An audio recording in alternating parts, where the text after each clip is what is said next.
លោកដូណាល់ត្រាំត្រៀមបញ្ជូនកម្លាំងយោធាទៅកាន់តំបន់កាហ្សាដើម្បីធ្វើការកំទេចក្រុមឧទាមហាម៉ាស់កាហ្សាឬដែនជ្រោយកាហ្សាគឺជាទឹកដីតូចមួយរបស់ប្រទេសប៉ាឡេស្ទីនដែលមានទីតាំងស្ថិតនៅជាប់ឆ្នេរសមុទ្រភាគខាងកើតនៃសមុទ្រមេឌីទែរ៉ាណេនិងភាគខាងត្បូងបំផុតនៃអនុតំបន់លេវ៉ាន់នៃតំបន់អាស៊ីខាងលិចដោយមានព្រំប្រទល់ជាប់នឹងប្រទេសអេស៊ីបនៅភាគនិរតីនិងប្រទេសអ៊ីស្រាអែលនៅភាគខាងកើតនិងខាងជើងតំបន់នេះមានផ្ទៃដីសរុប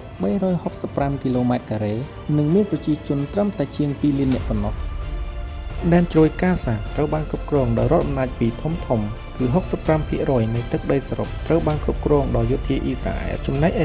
35% ទៀតត្រូវបានកាន់កាប់ដោយក្រុមឧទាមហាម៉ាស់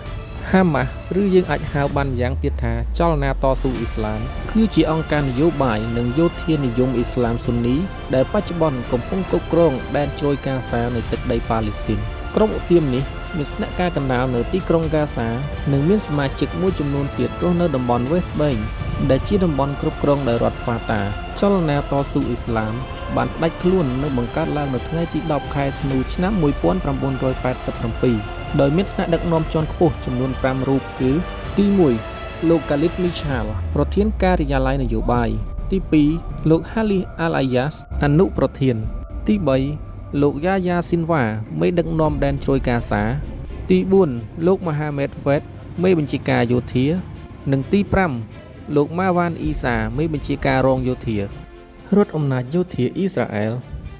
បានបើកការវាយប្រហារទៅលើតំបន់កាហ្សាក្រោមហេតុផលក្រុមឧទាមហាម៉ាស់យឺតយ៉ាវក្នុងការដោះលែងចំណាប់ខ្មាំងជនជាតិអ៊ីស្រាអែលដែលក្រុមឧទាមមួយនេះបានចាប់ក្នុងពេលកន្លងមកការវាយប្រហារពីសំណាក់យោធាអ៊ីស្រាអែលបានធ្វើឲ្យតំបន់កាហ្សាទាំងមូលស្ទើរតែបំផ្លាញទាំងស្រុងមិនត្រឹមតែប៉ុណ្ណោះការវាយប្រហារពីសំណាក់យោធាអ៊ីស្រាអែលមកលើតំបន់កាហ្សាបានធ្វើឲ្យប្រជាជនរបួសនិងស្លាប់ជាច្រើនម៉ឺននាក់លោក Benjamin Netanyahu ប្រធានាធិបតីរបស់អ៊ីស្រាអែលបាននិយាយថាការប្រើប្រាស់កម្លាំងយោធានេះគឺដើម្បីជំរុញក្រុមឧទាមហាម៉ាស់ដែលតែងតែបង្កអស្ថិរភាពទៅលើប្រជាជននៅទូទាំងពិភពលោកជាពិសេសប្រជាជនអ៊ីស្រាអែលដែលក្រុមឧទាមទាំងនេះតែងតែធ្វើការចាប់ចម្រិតនិងវាយប្រហារលើរូបភាពផ្សេងៗដែលបណ្ដាលឲ្យមានមនុស្សបាត់បង់ជីវិតជាច្រើននាក់ដោយទទួលរងការរិះគន់និងការស្អប់ខ្ពើមពីសំណាក់អន្តរជាតិជាពិសេសនោះមានការសម្របសម្រួលពីសហរដ្ឋអាមេរិកដែលមានលោកដូណាល់ត្រាំជាប្រធានាធិបតីនោះ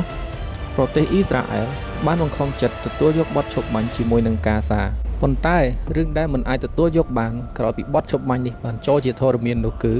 ក្រុមឧទាមហាម៉ាស់បានចាប់ផ្ដើមធ្វើសកម្មភាពជាថ្មីម្ដងទៀតដោយបានធ្វើការសម្លាប់ទៅលើប្រជាជនស្លូតត្រង់ជាបន្តបន្ទាប់ជាការឆ្លើយតបនឹងអំពើឃោរឃៅរបស់ក្រុមចលនាតស៊ូអ៊ីស្លាមនេះលោកដូណាល់ត្រាំប្រធានាធិបតីសហរដ្ឋអាមេរិកមានគម្រោងនឹងបញ្ជូនកម្លាំងយោធាទៅកាន់តំបន់កាហ្សាដើម្បីធ្វើការកំទេចក្រុមឧទាមហាម៉ាស់នេះឲ្យក្លាយទៅជាផេះប្រសិនបើលោកដូណាល់ត្រាំបញ្ជូនកម្លាំងយោធានិងអាវុធទៅធ្វើការកំទេចក្រុមឧទាមនេះមែនប្រទេសអ៊ីស្រាអែលត្រៀមសហការជាមួយនឹងសហរដ្ឋអាមេរិកជានិច្ចហើយពេលនោះដែនដីកាហ្សានេះនឹងត្រូវខ្ទេចទាំងស្រុងតែម្ដង